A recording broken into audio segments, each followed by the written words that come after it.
Welcome back to SportsLine right here on NewsChannel 5+. Jon Burton with you. The Wednesday extravaganza is back. Tell your friends the celebration is on. Well, for my money, he's the best NFL play-by-play man there is. He's the voice of the Tennessee Titans. If you're a Titans fan, you know this guy. And I'm happy to announce that there are no flags in his home office anywhere littering his beautiful home. We welcome in the great voice of the Tennessee Titans, my buddy, Mike Keith. Mike, thanks for doing this. Welcome back to the Wednesday extravaganza here on SportsLine. Jon Burton, can you hear me? I got you, loud and clear. Oh, yes, we did it. We did it. I'm So my daughter lives in Seattle, and I'm in her room because this is where the best Wi-Fi is in the house. So don't anybody tell Abby Keith that I've taken over her room. Your secret is safe with me. Good to talk with you, Mike. This is year what for you as the Titans play-by-play man? 23 as the play-by-play man, 24th with the ball club. Wow. So, yeah, starting 24, I go back to the Tennessee Oilers. So I was a Tennessee Oiler before I was a Tennessee Titan. So it's a lot of fun to be at this point and to, kind of see where all it's come from, and to have the last 5 years that we've had, John, it's been a tremendous amount of fun.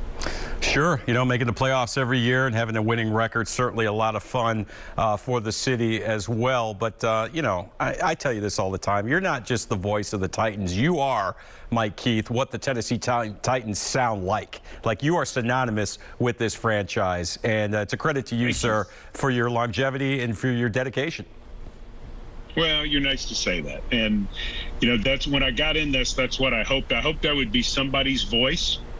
I didn't know, if that would be baseball or basketball or football or, I didn't know what it would be. So to have that be the case is the realization of a dream come true. It really is. Absolutely. Well, the Titans just wrapping up minicamp last week, so it's kind of the calm before the storm, little summer vacation before training camp gets going in late July. I'm sure Mike Vrabel told his players, have fun, but make sure you stay in shape and make sure you stay out of trouble. What were your impressions of the overall offseason? Obviously, way different compared to last year in terms of everything being virtual. They're back on the field now.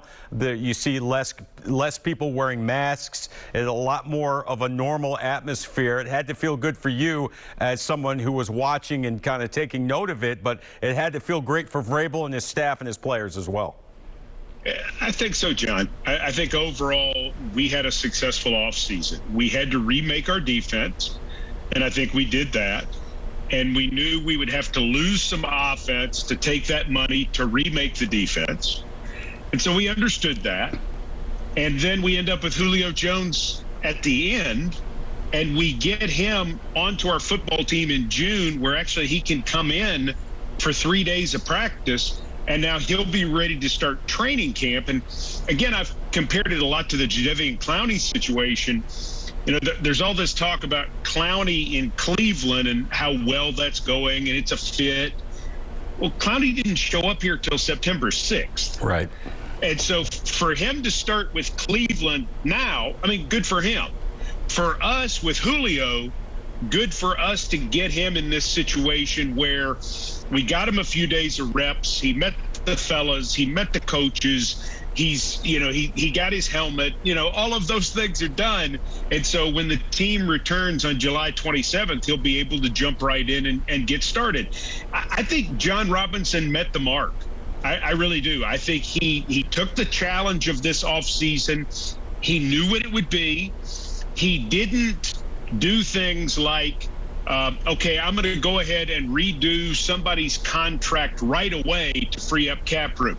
He made hard decisions. He let guys walk, guys that he would have liked to have kept. So then when he got into June and he had a chance to get Julio Jones, he still had those slings left, in his arrow, that he was able to make those moves and be able to get Julio Jones under the cap. So I'm very optimistic about this football team right now, probably as optimistic as I've been in a long time.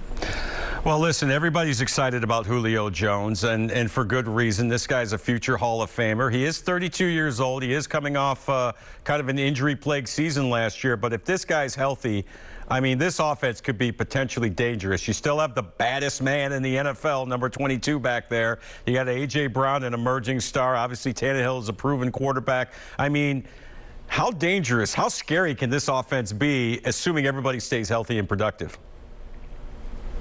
I mean, if we get 16 games out of Julio Jones and Derrick Henry and Ryan Tannehill and A.J. Brown, I'm talking about 16 out of 17. I'm saying, okay, maybe you miss one game, you know, but you get 90% of the games from those players.